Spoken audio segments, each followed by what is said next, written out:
Hello, नमस्कार सबको। आज फिर एक नए टॉपिक के साथ राजस्थान की जलवायु। आज 16/5/2020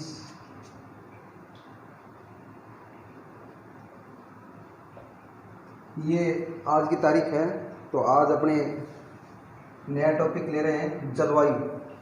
देखिए, राजस्थान की जलवायु से संबंधित प्रश्न आते हैं। अब जलवायु के ऊपर किस प्रकार से हमें तैयारी करनी चाहिए तो वो हम देखते हैं। सबसे पहले बात करते हैं एक जैसे नक्शे के आधार पर ही चलेंगे अपने, ऐसे तो बात बनेगी नहीं। पहला प्रश्न है राजस्थान की, एक क्वेश्चन देखते हैं पहले। राजस्थान की जलवायु को कितने भागों में बांटा है? कितने भागों में बांटा गया है, ये प्रश्न है। मान लीजिए ये ऑप्शन है पहला 4, 5, 6 और उसके बाद में है डी 14। तो इसका उत्तर कौन सा होगा? राजस्थान की जलवायु को कितने भागों में बांटा गया है? तो ध्यान रहे, इसका उत्तर होगा 5। ये प्रश्न आया हुआ है अपने सेकंड ग्रेड एग्जाम में, आरपीएससी में। तो उसमें ये उत्तर 5 माना गया है, और माना नहीं है भी। पर प्रश्न की थोड़ी जो भाषा देखनी पड़ेगी अपने को, और भाषा किस प्रकार से देखनी पड़ेगी देखना। राजस्थान की जलवायु को कितने भागों में बांटा गया है? अगर यहाँ पर सीधा सिंपल प्रश्न यही है तो उत्तर हो गया 5। और अगर ये ऐसे होता कि भारतीय मौसम विभाग के अनुसार, भारतीय मौसम विभाग के अनुसार राजस्थान की जलवायु को कितने भागों में बांटा गया है, तो भी उत्तर क्या होगा? 5। देखिए कौन कौन सा है, एक बार समझ लेते हैं। 5 कौन कौन से भाग हैं?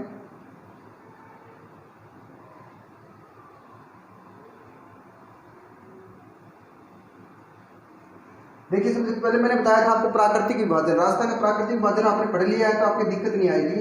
ये मैंने बताया था मरुस्थल प्रदेश, और ये बताई थी मैंने अरावली, यहाँ पर पूर्वी मैदान। तो ये जो मरुस्थल है, थार मरुस्थल, इसके भी 2 भाग हैं। कौन कौन से? एक तो शुष्क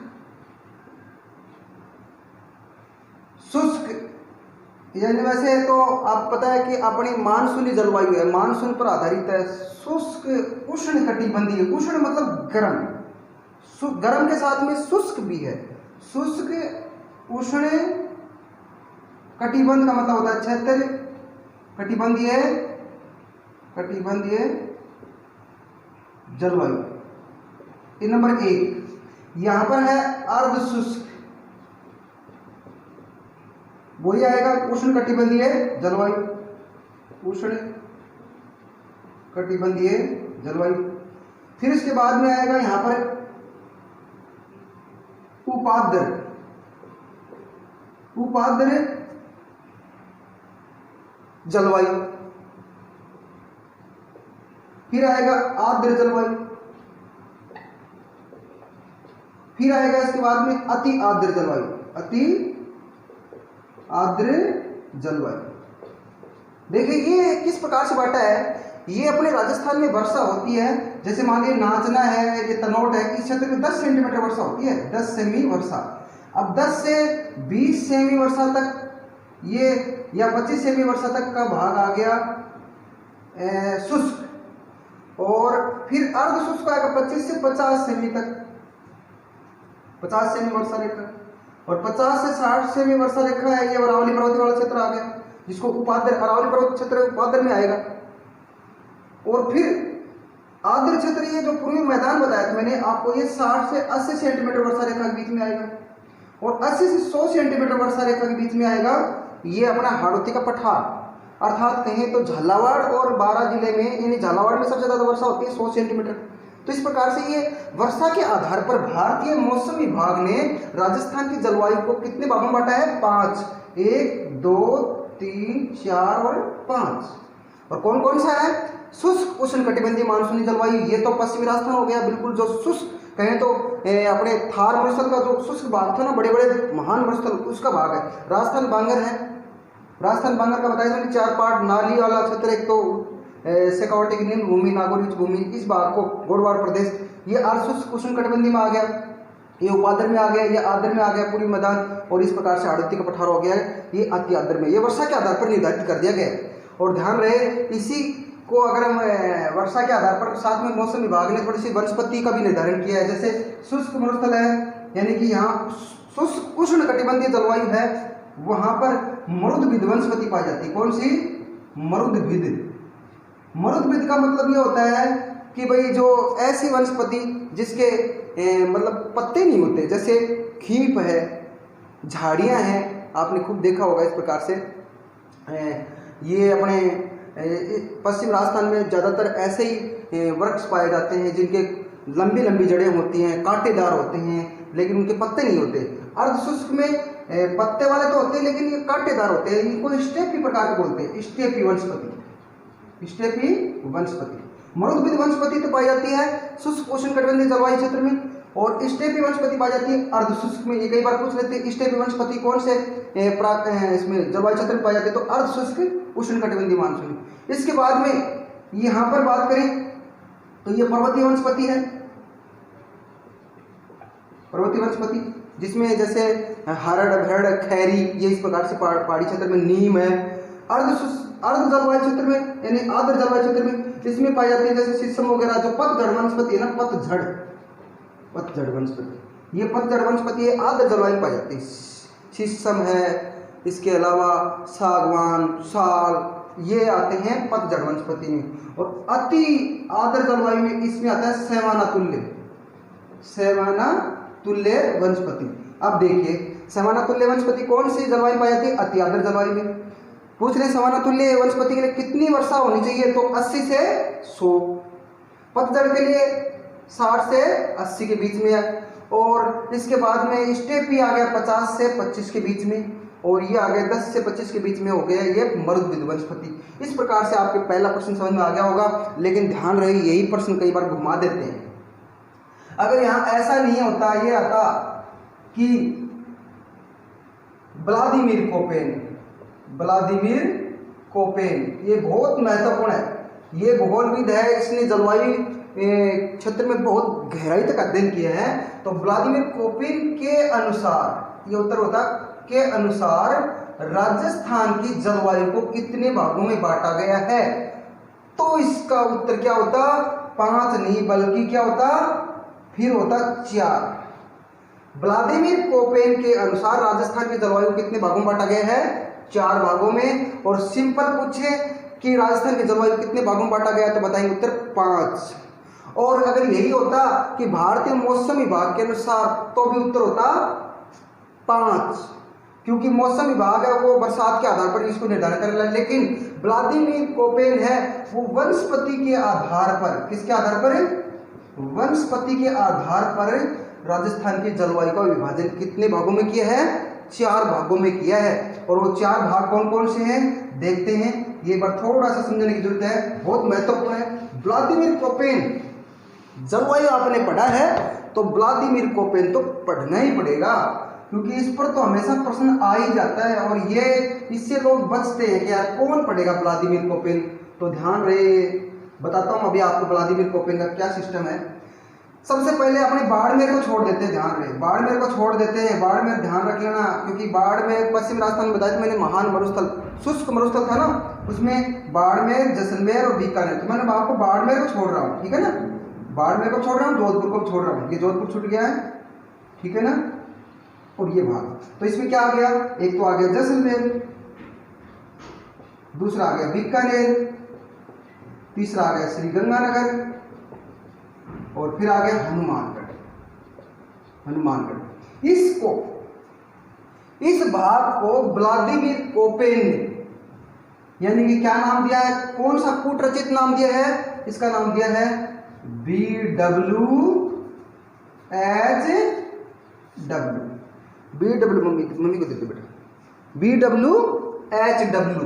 ये बार बार आता है कि BWHW जो व्लादिमीर कोपेन के द्वारा जो कोड वर्ड में ये वनस्पति के आधार पर बांटा गया जलवायु क्षेत्र, ये कौन सा है? तो आप बताएंगे पश्चिमी राजस्थान। ये प्रश्न पूछा हुआ है BWHW जलवायु क्षेत्र में कोपेन के अनुसार कौन सा जिला सम्मिलित नहीं है? इसमें ऑप्शन दे रखा था श्री गंगानगर, दूसरा बीकानेर, तीसरा जैसलमेर, चौथा बाड़मेर। तो ध्यान रहे, बड़ा महत्वपूर्ण प्रश्न है, गहराई तक का प्रश्न है। तो इसका उत्तर है वो क्या हो जाएगा? बाड़मेर। बाड़मेर BWHW में नहीं है, अर्थात इस क्षेत्र को इसने शुष्क उष्ण कटिबंधीय जलवायु क्षेत्र माना है। BWHW का मतलब शुष्क उष्ण कटिबंधीय जलवायु क्षेत्र। तो ये BWHW दिया, ध्यान रहे। बाड़मेर बच गया इसमें, बल्कि बाड़मेर अपने पश्चिम राजस्थान में पड़ते हैं। तो ये एक पहला भाग हो गया इसका। दूसरा क्या बांटा उसने, देखते हैं। दूसरा ये बांटा है उसने, ये जो अरावली है, अरावली के पश्चिम में, अर्थात जिसको हम स्टेपी प्रकार की वनस्पति बोलते हैं, अर्ध शुष्क वाला। राजस्थान बांगर बताया था मैंने आपको, उसमें नाली वाला भाग छोड़ दीजिए, ऊपर घगर वाला, बाकी ये जो भाग पूरा पूरा आ जाता है। तो ध्यान रहे, इसमें जिले आ जाएंगे जैसे बाड़मेर आ गया, फिर उसके बाद में जालौर आ गया, फिर सिरोही आ गया, फिर उसके बाद में पाली आ गया, नागौर है, जोधपुर है, फिर उसके बाद में अजमेर है, फिर सीकर है, झुंझुनू है, जयपुर है और चूरू भी है। चूरू का आधा भाग तो खैर ऊपर वाले में चला जाता है, लेकिन इसमें सब नहीं करेंगे। ये जो भाग है इसको बोलते हैं अर्ध शुष्क। इसका नाम दिया है किसने? व्लादिमीर कोपेन ने, BSHW। यहां थोड़ा सा अंतर किया उसने, बी इसमें भी है, बी इसमें भी है, फिर W की जगह यहाँ H दे दिया, H इसमें भी है, H इसमें भी है, W इसमें भी है, इसमें भी है। लेकिन सिर्फ अंतर इतना ही आया है कि अगर डबल W आ जाए, यानी डबल W 1 और 2, तो ये मान लीजिए इसको पश्चिमी राजस्थान में धकेलना है। W का मतलब बड़े मरुस्थल वाले क्षेत्र में, लेकिन बाड़मेर को बचाना है, बाड़मेर इसमें नहीं आएगा, ये ध्यान रखना है। और BSHW वाला जो क्षेत्र है, ये इस पर क्या करना आपको, इसमें जो अर्ध शुष्क है इसी को हम शुष्क उष्ण कटिबंधीय के बजाय यहाँ क्या आ जाएगा? अर्ध शुष्क उष्ण कटिबंधीय जलवायु। और आपको पता है इसने वनस्पति का आधार पर बांटा है, तो इसमें स्टेपी तुल्य वनस्पति बताया इसने, स्टेपी तुल्य, इसमें मरुदभिद वनस्पति। तो व्लादिमीर कोपेन के अनुसार पूछ लें, BSHW क्षेत्र जलवायु क्षेत्र में कौन सा जिला सम्मिलित नहीं है? बाड़मेर, जालौर, सिरोही, जैसलमेर। तो जैसलमेर नहीं होगा, देखिए यहां पर बन जाता है। अगला उसने क्या बांटा, देखिए अगला ये बांटा उसने, ये जो पूर्वी मैदान है, उत्तर पूर्वी भाग है राजस्थान का, उत्तर पूर्वी भाग। कई बार प्रश्न पूछा हुआ है, राजस्थान के उत्तर पूर्वी भाग को व्लादिमीर कोपेन ने किस कोड से वर्णित किया है? तो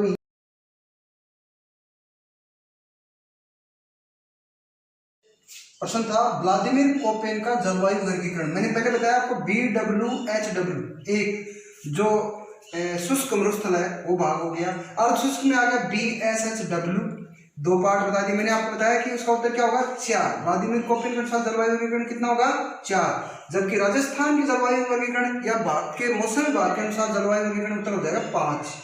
तो इसने किस प्रकार से किया? तो 2 भाग मैंने बता दिया। तीसरा CWG में जो उत्तर पूर्वी राजस्थान आता है, कई बार प्रश्न पूछते हैं, उत्तर पूर्वी राजस्थान को व्लादिमीर कोपेन ने जलवायु का कौन सा कोड नाम दिया है? तो उत्तर होगा CWG।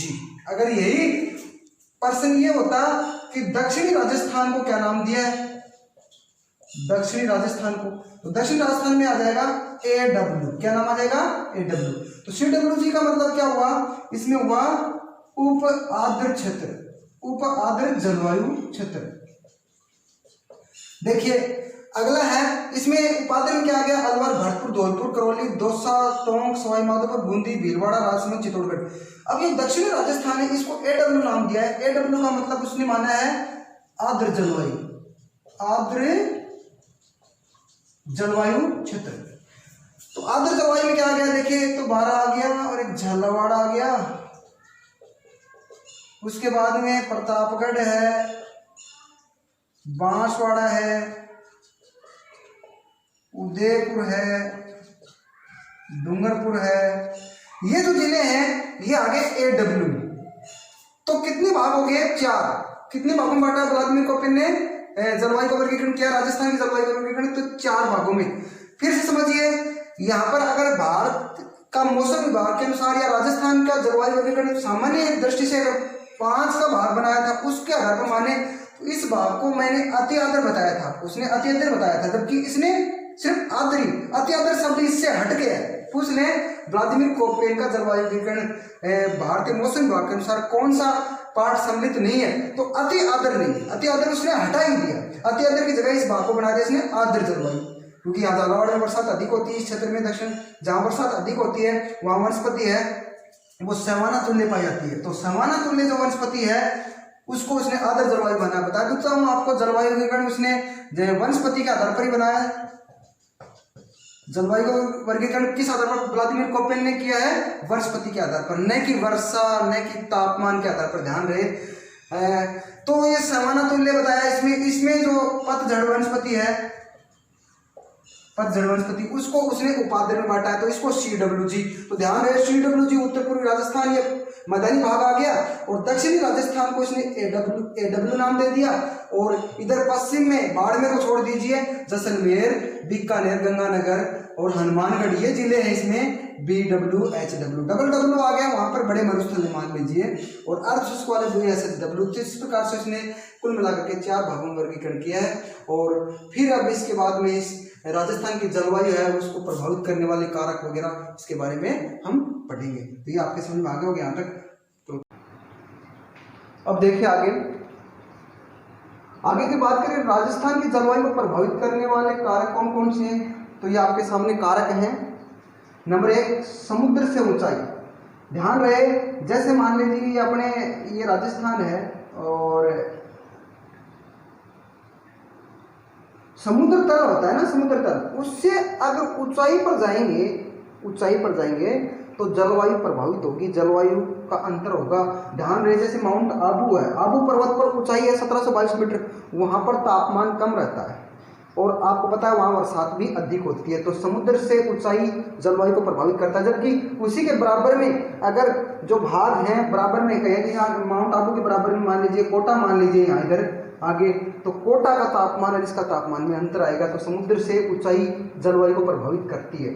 दूसरा, समुद्र से दूरी। समुद्र से अपने पता है यहाँ से लगभग 250 मीटर 250 किलोमीटर दूर है, यानी कांडला बंदरगाह, तो वहाँ से एक तो गुजरात में वर्षा हो रही है कि अपन राजस्थान में हो, तो वहाँ से अगर मानसून उठेगा तो बरसात आगे बढ़ती जाएगी, तो धीरे धीरे कम होती जाएगी। तो समुद्र से दूरी भी ना, क्योंकि आर्द्रता की मात्रा घटेगी, इसलिए वो जलवायु को प्रभावित करती है। उच्चावच होता है मिट्टी का रूप, यानी मिट्टी का कैसा रूप, आपको पता है पश्चिम राजस्थान में बलुई मिट्टी पाई जाती है, और बलुई मिट्टी है वो जल्दी ही गर्म हो जाती है और जल्दी ही रात को ठंडी हो जाती है, दिन में बहुत तेज गर्म हो जाती है, और उसका कारण यह है कि उसके कण मोटे होते हैं। ये प्रश्न बार बार पूछते हैं कि बलुई मिट्टी ज़्यादा जल्दी गर्म क्यों जाती है, जल्दी ठंडी, क्योंकि उसके कण मोटे होते हैं, और सबसे महीन कण होते हैं काली मिट्टी के। अक्षांश स्थिति, तो आपको पता है अक्षांश स्थिति है ये अपने, जैसे यहाँ पर कर्क रेखा है, और जो जो ऊपर जाएंगे, अगर मान लो जम्मू कश्मीर तक जाए तो वहाँ अक्षांश स्थिति बढ़ती जाएगी। तो वहाँ देखो, अगर सूर्य की जो सीधी किरणें पड़ेंगी जिस अक्षांश पर, वहाँ तो गर्मी रहेगी, उष्ण रहेगा, और धीरे धीरे जहाँ तिरछे पड़ेंगे वहाँ पर गर्मी कम पड़ेगी। तो अक्षांश स्थिति भी जलवायु को प्रभावित करती है। अगर यहाँ पर तो देखो उष्ण होगी, जहाँ सीधी किरणें पड़ेंगी वहाँ उष्ण जलवायु होगी, और अगर जहाँ तिरछी पड़ेंगी वहाँ आपको पता है ठंड पड़ती है, तो वहाँ पर आपको पता है आर्द्र जलवायु, साथ साथ में शीत जलवायु हो जाएगी, ठंड हो जाएगी वहाँ पर, कहें तो टुंड्रा वनस्पति तुल्य। और फिर उसके बाद पर्वतों की दिशा, अब देखिए अपना अरावली पर्वत ऐसा है, तो इधर से आती है हवाई मानसूनी हवाएं, और ये सीधी सीधी समानांतर निकल जाती है। अगर ये ऐसे होती है अरावली पर्वत, तो इसको मानसूनी हवाओं को रोकती है, और अपने राजस्थान में जबरदस्त वर्षा होती, तो इस पर्वतों की दिशा भी इसको प्रभावित करती है। समुद्र तल से ऊंचाई की बात करूं तो 165 मीटर ऊपर चले जाए ना, 165 मीटर ऊपर चले जाए, ऊंचाई पर चले जाए, तो तापमान में 1 सेंटीग्रेड की कमी हो जाती है। ध्यान रहे, 1 सेंटीग्रेड की कमी हो जाती है 165 मीटर ऊपर जाने के बाद में। और अगर 1 किलोमीटर ऊपर चले गए, 1 किलोमीटर का मतलब 1000 मीटर ऊपर चले गए तो 6.4 डिग्री सेल्सियस कमी हो जाएगी। इसका मतलब अगर हम माउंट आबू पर जाएं, वो 2000 से भी अधिक है, 1722 मीटर है, लगभग 3000 के आसपास, तो वहाँ का तापमान लगभग 6 दूनी 12, 6 तीन 18, यानी कहीं तो 15 डिग्री के आसपास कम हो जाता है। इसीलिए वहाँ पर ठंड पड़ती है। आपको पता है सर्दियों में नक्की झील जम जाती है। तो ये ध्यान रहे, ये प्रश्न भी महत्वपूर्ण है कि कितनी मीटर ऊंचाई पर जाने के बाद में तापमान की कमी होती है। तो ध्यान रहे 165 मीटर ऊपर चले जाएंगे तो कम हो जाएगा तापमान, न कि बढ़ेगा। और अगर नीचे जाएंगे, धरती के धरातल से नीचे जाएंगे तो 32 मीटर नीचे चले जाने के बाद में 1 सेंटीग्रेड तापमान की वृद्धि हो जाएगी। आप कभी कुएं या अपने पानी का हो जाओ तो उसमें अंदर जाके देखिए, यानी थोड़ा सा अंदर जाते हैं तो बड़ी ज़बरदस्त गर्मी लगती है। इसका मतलब ये है कि वृद्धि होती है, पृथ्वी के अंदर जाते हैं तो, और ऊपर जाते हैं तो तापमान की कमी होती है। इसका कारण ये भी है कि ऊपर जाते हैं तो ऊपर है ना, ये CO2 का नाम सुनाओ, कार्बन डाइऑक्साइड है, वो ग्लोबल वार्मिंग के लिए जिम्मेदार गैस है, वो पृथ्वी को गर्म करती है। और ऊपर जाएंगे तो कोई भारी गैस है, ये धीरे धीरे धीरे कम होती जाती है, और कम होती जाती है तो इसका कारण वहाँ से वहाँ पर तापमान कम होता है। तो ये समझ में आ गया होगा आपको प्रश्न। और इसके बाद में अगला जो प्रश्न की बात करूँ मैं, तो एक थोड़ा सा यहाँ पर एक ये भी देख सकते हैं कि ये जो जलवायु का नाम ले रहे हैं, जलवायु बना कैसे। तो सबसे पहले हम बात करते हैं मौसम की। मौसम है ये अरबी शब्द है। कौन सा है? अरबी भाषा का शब्द। बार बार पूछते हैं कौन सी भाषा का शब्द है? अरबी भाषा का। कई बार पूछ लेते, लैटिन भाषा का, जर्मन भाषा का, अरबी भाषा का। तो कौन सी भाषा का शब्द है? अरबी भाषा का। और सबसे पहले इससे मौसम शब्द का प्रयोग किया था हिप्पोलस ने। किसने किया था? हिप्पोलस ने। ये नाविक था, इसने देखा कि भाई ये तो मौसम है। कहने का मौसम किसको कहेंगे? मौसम कहेंगे कि कम समय की जो मौसमी घटनाएं हैं या फिर कहें वायुमंडलीय घटनाएं, उसको बोलते हैं मौसम। जैसे मान लीजिए मैं बीकानेर गया तो वहाँ पर आंधी आ रखी थी आज, या फिर आज बरसात होगी, तो मैं लोगों को फ़ोन पर बात करेंगे यार आज आ नहीं सका, आज वहाँ का मौसम खराब था, तो मौसम कहलाएगा। 5-7 दिन चला गया, 5-7 दिन भी वहाँ बरसात होती रही, तो कोई मेरे को फ़ोन करे कि सर आइए आप, तो मैं कहूँगा यार मौसम ख़राब हुआ। लेकिन वही अगर वहाँ का मौसम लंबे समय तक 3 महीने तक एक जैसा ही रहे, 3 महीने तक लगातार बरसात ही होती रहे, तो फिर मैं क्या कहूँगा कि वहाँ की जलवायु ऐसी है कि वहाँ की जलवायु वर्षाकालीन है, यानी वर्षा ऋतु में। तो इस कुल मिलाकर के वो मौसम है, लंबे समय का एक ही प्रकार का मौसम हो जाए तो वो क्या कहलाएगा? जलवायु कहलाएगा। तो जलवायु और मौसम में अंतर समझ में आ गया होगा आपको। अब बात करते हैं राजस्थान की जलवायु को कितनी ऋतुओं में बांटा। अब ऋतु की बात करते हैं तो इसका उत्तर क्या होगा? तो इसका उत्तर होगा 3। अगर यही भारत का प्रश्न होता कि भारत की जलवायु कितने भागों में बांटा है, तो उत्तर हो जाता 4। यहाँ राजस्थान में 3 ऋतुएं हैं। कौन कौन सी? ग्रीष्म ऋतु है, पहली है ग्रीष्म ऋतु। इसका टाइम है यही लगभग अपने फरवरी से शुरू हो जाता है, 15 फरवरी से शुरू हो जाता है, 15 फरवरी से। और ये कहें तो लगभग ग्रीष्म ऋतु है ना, 15 फरवरी से, और ये 15 जून तक मान लीजिए, ठीक है। फिर उसके बाद में अपने बात करते हैं आगे, ये ग्रीष्म ऋतु के बाद में आ जाती है वर्षा ऋतु। तो वर्षा ऋतु आती है, राजस्थान की बात कर रहा हूँ, नहीं कि भारत की बात कर रहा हूँ। भारत की तो होती है 15 मार्च तक होती है, क्योंकि भारत तो बहुत बड़े क्षेत्र में। तो वहाँ से अगर बात करूँ तो 15 जून से वर्षा ऋतु आ जाती है अपने, और ये आती है लगभग 15 सितंबर तक। सितंबर के बाद में अपने फिर चेंज हो जाता है, फिर आ जाती है अपने शीत ऋतु। और शीत ऋतु का टाइम है वो लगभग है अपने 15 सितंबर से, और ये हो गया अपने लगभग 15 फरवरी तक। ये शीत ऋतु का टाइम है। जबकि यहाँ पर एक खा गए हम, एक कम हो गया है, बीच में आता कौन सा? शरद ऋतु। शरद ऋतु भारत की जलवायु में आता है, अपने राजस्थान में नहीं है। तो कुल मिलाकर के 3 ऋतुएं हैं, और 3 ऋतुओं को हम इस प्रकार से पढ़ेंगे कि आपको धीरे धीरे इसमें टाइम तो लगेगा, लेकिन एक बार मैं आपको थोड़ा सा, कल छोटा सा टॉपिक रह गया था, मैं उसको बताना चाह रहा हूँ, फिर ये कल बताऊँगा आपको। जो जलवायु का ऋतुओं का भाग है, ये इससे संबंधित जो क्वेश्चन बनेंगे वो आपको कल कराऊंगा। लेकिन एक बार कल वाला भाग है जो मैंने बताया था ऐतिहासिक भौगोलिक नाम, उसमें थोड़ा सा रह गया था, क्योंकि कल मोबाइल रिचार्ज नहीं था तो स्विच ऑफ हो गया। पढ़ाते पढ़ाते मैं पढ़ाता रहा, वो कहने का अर्थ अपने आप बंद हो गया। तो मैं बताने चाह रहा था मेवाड़ के बारे में। कल वाला भाग था वो मेवाड़ है। वास्तव में उदयपुर वाला क्षेत्र उसको मेवाड़ कहते हैं। क्या कहते हैं? मेवाड़। लेकिन मेवाड़ को प्राचीन काल में, ये जैसे महाभारत काल में इसका नाम था सीवी। क्या नाम था? सीवी। सीवी जनपद, मैंने बताया था सीवी जनपद की राजधानी कौन सी थी? ये चित्तौड़गढ़। चित्तौड़गढ़ का नाम था उस समय मध्यमिका नगरी। मध्यमिका नगरी। मध्यमिका नगरी किसका प्राचीन नाम है? चित्तौड़ का। तो मेवाड़ संबंधित प्रश्न ये समझ में आ गया होगा, उदयपुर वाले भाग को मेवाड़ कहते हैं। इसके बाद में इसी मेवाड़ के बारे में बात करूंगा, उदयपुर शहर की बात करता हूँ। तो उदयपुर शहर है, देखो चारों तरफ इस प्रकार से पहाड़ियों से घिरा हुआ है। इसके जो नगर हैं वो भी चारों तरफ से पहाड़ियों से, इस प्रकार से छोटे छोटे नगर हैं जो भी ऐसे चारों तरफ पहाड़ियों से, तस्त्रीनुमा पहाड़ी, इसलिए उदयपुर शहर को गिरवा भी कहते हैं। पूछ ले गिरवा कौन सा भाग है? तो उदयपुर वाला शहर वाला भाग गिरवा कहलाता है। अब उदयपुर शहर में ही, उदयपुर शहर से बाहर चलते हैं जिले के अंदर, तो एक पहाड़ी है जरगा और एक है रागा। इस पहाड़ी के बीच का भूभाग है वो हमेशा हरा भरा रहता है, इसलिए उसको कहते हैं देश हरो। ऐसा देश जो हमेशा हरा भरा रहता है। वैसे फाउंटेन माउंटेन का शहर है, फाउंटेन यानी पहाड़ी, और माउंटेन पहाड़ी और फाउंटेन झरने, झरनों का पहाड़ियों से, तो झरनों के कारण हमेशा हरा भरा रहता है। तो ये समझ में आ गया होगा आपके। और उसके बाद में बात करते हैं अपने आगे ये सिरोही से संबंधित। सिरोही संबंधित प्रश्न हमेशा पूछते हैं, बहुत महत्वपूर्ण है। देखिए सिरोही, ये सिरोही है शहर है मान लीजिए, ये आबू पर्वत है, आबू तहसील है माउंट आबू, तो ये आबू मान लीजिए, ये जिला पूरा मान लीजिए आप। तो सिरोही वाले भाग को तो चंद्रावती कहा गया। क्या कहा गया? चंद्रावती। प्राचीन काल में क्या कहते थे सिरोही को? चंद्रावती। और आबू वाले को अर्बुद, अर्बुद प्रदेश। आबू के भूभाग को अर्बुद, क्योंकि ये माउंट आबू और आबू तहसील वाला भाग हो गया, और इसके बीच का भूभाग जो कटा फटा था उसको बोलते थे भाकर। क्या कहते हैं? भाकर। ये तीन शब्द हैं सिरोही से। चंद्रावती सिरोही का प्राचीन नाम, भाकर सिरोही यानी चंद्रावती और आबू के बीच का भाग, और आबू का प्राचीन नाम अर्बुद। और सपदलक्ष कहा गया है अजमेर को। अजमेर, इसकी राजधानी भी अहिच्छत्रपुर थी। कौन सी थी? अहिच्छत्रपुर। पहले कभी, बाद में कभी जांगल प्रदेश की राजधानी बनी थी अहिच्छत्रपुर, पहले अहिच्छत्रपुर सपदलक्ष की राजधानी। सपदलक्ष अजमेर वाले भूभाग को जहां पर चौहानों का शासन था उसको कहते थे। तो ये अहिच्छत्रपुर नागौर का प्राचीन नाम है। और अरावली का प्राचीन नाम पूछे आपसे तो हो जाएगा आडावाली। क्या नाम था?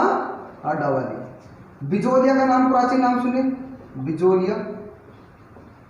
तो बिजोलिया का प्राचीन नाम हो गया विंध्यावली। क्या नाम था? विंध्यावली। तो इस प्रकार से ये प्राचीन नाम बच गए थे, कुल मैंने इसको शामिल कर दिया। अब ये जो तीन ऋतुओं के आधार पर अब इसको जलवायु को पढ़ेंगे, ये अपने को मैं आपको कल वाले पार्ट में दूंगा, क्योंकि इसमें इतना लगभग 5-6 GB है ना नेट चाहिए, तो नेट एक दिन में इतना मिल पाता है, तो वो कल मैं कराऊंगा आपको।